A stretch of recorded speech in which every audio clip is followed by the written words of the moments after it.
guys, welcome back to my channel, Destination Lifestyle, where dining, eating, shopping, traveling, and indigo tales are gonna be shared only with you in this channel. Well, today we're going to talk about haunted hotels. Well, the previous video I was telling you about my experiences as a primary school kid having a retreat in the Puncak area, in the mountainous area out of town. Today, I'm going to share with you some of the experiences that I have in hotels around the world. Not really around the world. Let's start with my experience at a hotel in Milan, Italy. Jadi kali ini teman-teman, I'm gonna share, akan berbagi cerita tentang hotel-hotel berhantu yang pernah ditinggali selama travel, baik di dalam negeri atau di luar negeri, domestically or internationally.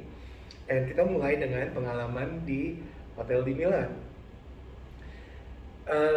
Waktu di Milan, kita kebetulan mendapatkan satu hotel yang terletak di tepi danau. Jadi we get a hotel right by the lake, a very famous lake. And the hotel itself is very resort-like, sangat seperti resort ya. They only have like the hotel workers only stayed there until 10 o'clock at night, whereby from 10 to morning about 7 o'clock, the hotel was unattended. You do not have any workers around the hotel, so you're pretty much left to your own privacy. Jadi di hotel ini dari jam 10 malam sampai jam 7 pagi tidak ada pekerja sama sekali, no receptionist. Jadi semuanya kita ditinggal sendiri di hotel tersebut, di resort itu ya. And I got my room, very large room facing the lake itself, whereby this side is all full of glass. This side is also full of glass with sliding doors. Jadi kita bisa open the sliding doors and you can go directly to see the lake. And right at this corner is a pillar and all are covered with curtains. Jadi di hotel ini sisi ini semuanya gelas, kaca ya. Di sini juga kaca, pintu sliding. Jadi pas dibuka bisa langsung menuju lihat ke danau.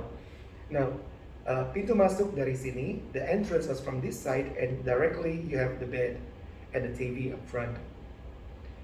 Jadi, what happened was, that night, my first night sleeping in the hotel, at around 1 o'clock in the morning, I heard a knock on the glass.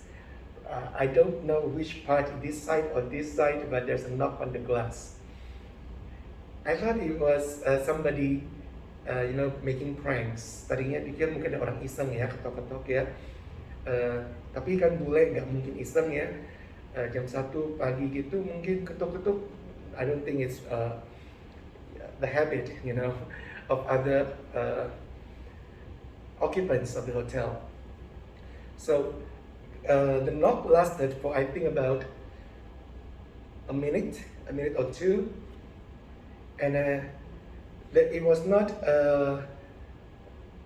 I didn't see anything else except for the knock. So what happened was I just switched on the volume of the TV and sleep with the light on that night. Jadi malam itu karena ketukan itu terus berbunyi ya selama 1 menit, ada 1 menit. Jadi I sleep dengan lampu menyala dan volume TV yang keras. So karena kan sepi juga ya. Jadi that is my first experience in a haunted hotel in Milan. Ada juga hotel di Singapura, dia serba merah dalamnya ya. Biasanya di hotel itu juga kalau kita tidur di salah satu kamarnya akan ada terdengar bunyi keran air di kamar mandi. There's also another hotel in Singapore which is the interior are mostly red, located in Orchard Road area, and in one of the rooms we have experienced water tap running with nobody inside the shower. So these are the first 2 experiences in the haunted hotels. There's another experience that I had during my trip to Yogyakarta. We were staying at a local hotel. It was very simple. It has a very simple room. And the hotel would have, when you open the door, you enter the room, the bed will be on your left, and then on your right will be the shower, the bathroom. And right in front of the bathroom, there is a sink and a little shelf. Now, normally in Asia, we would have like metal sticks sticking out from the walls with glass shelf atop of it, and we would put all your toothbrush, toothpaste, and stuff like that over it. But in this hotel, in this room, there is no glass. The glass was broken, I guess. So you only have two metal sticks protruding from the walls. And so we use it to hang our towel dry across the metal pieces. Jadi di hotel di Jogja ini waktu itu kita pernah jalan-jalan ya, hotelnya biasa, hotel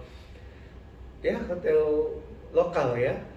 Jadi pas masuk ke kamar itu buka pintu, ranjang itu di sebelah kiri, di sebelah kanan itu ada kamar mandi, di depannya itu ada washtafel. Jadi di atas wastafel biasa kan ada rak dari kaca dengan dua besi dari tembok, and then kaca di atas. Tapi karena kaca sudah pecah, jadi tidak ada kaca di situ, tersisa hanya dua besi. Jadi kita pakai untuk menggantung handuk jemur. Jadi mengeringkan handuk di atas wastafel. That night, as we were sleeping, suddenly, you imagine this is a towel, right? And the stick, the towel. Suddenly, we saw a human head right from under the towel, but we couldn't see the face, but it just goes like this. Okay? So, yang terjadi adalah malam itu saat kita tidur, kita melihat ada seharusnya sepertinya kepala ya. Dia dari bawah handuk pelan-pelan naik seperti ini, tapi tidak terlihat mukanya karena tertutup dengan handuk. But of course kita tahu ya, that's just a human head from wastafel. How possible can it be? Gak mungkin ya. Jadi alih-alih kita lari, my friends and I, we decided to just sleep. Putuskan untuk tidur saja, tidak mempedulikan itu. And untungnya sampai pagi tidak ada yang terjadi. So my friends and I, we decided to just let it go, ignore it, and continue with our sleep. And luckily until morning, everything was fine. So there is another story from a staycation, and that happened, of course, when in my teenage years, I think. Yeah, and another story also regarding a hotel, but this happened to a friend of mine. She was saying that, okay, so there is this hotel, quite big hotel, 4-star, I would guess, and normally we would go to this hotel because there's a club there, and we would frequent the place. And sometimes we would rent a room, and we just sleep together in that room after the party time, you know. Jadi ada satu hotel yang lumayan, bintang 4 ya, di mana kita sering datang ke sana untuk clubbing, tapi juga untuk nginap. Kadang-kadang buka kamar satu, sewa kamar, buka rame-rame, tidur di situ. And ada 2 insiden yang terjadi di hotel itu. The first incident was this girl, my friend, she was in the toilet trying to, touch up her makeup. And behind her was the toilet cubicles. Okay, you have to imagine this. As she was touching up her makeup, she saw slowly from the door of the cubicle, there was this head coming up, a woman looking at her. And immediately she just ran out of the bathroom, of the toilet. Jadi saat teman saya ini dia sedang merapikan makeup dia, di belakangnya itu ada toilet ya. Jadi ada pintu, dan dari atas pintu itu tiba-tiba dilihat ada perempuan satu kepala melihat ke depan. Langsung dia lari karena tidak mungkin ada orang yang bisa setinggi itu untuk melihat. And it's not usual, it's not common for people to have a peak like that, you know. Yeah, jadi that is the something that happened to my friend. And what happened in the room at that night as we were sleeping, because there are like I think 6 or 7 of us crammed together in one hotel room. Well, we were sleeping literally everywhere on the floor. So of course, like any other hotel, you always have the balcony, the window, you know, the window. And then that night as we were sleeping, and this was experienced by I think 3 of us, because as we were lying down on the floor trying to close our eyes, we were not asleep yet, and this is exactly what we saw. From the window, there is this figure. I couldn't really tell is it a woman or is it a man, but it's in white. She was floating towards the exit door. So the door of the hotel room is actually opposite the window to the balcony. So from this balcony, as we were sleeping on the floor in the middle, this figure was just passing us by, floating towards the exit. Jadi pas kita lagi tidur, rame-rame ya berbaring di lantai, karena kan rame ya 7 orang I think waktu itu.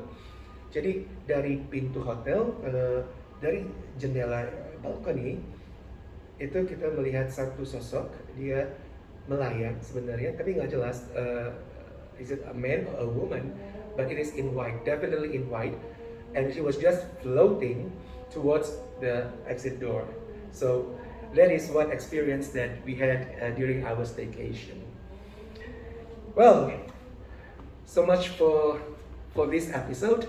I hope you enjoy the stories, the experiences, more to come. I hope to see you again in the next channel. If you like the video, please click the subscribe button, give it 2 thumbs up, share the videos, and write your comments below whether you have experienced the same experiences as well. Jadi jangan lupa klik subscribe, tulis komentar di bawah kalau ada pengalaman yang hampir sama. And sampai kita bertemu lagi di episode selanjutnya. Until then guys, thank you so much for your support. I'll see you then. Bye bye.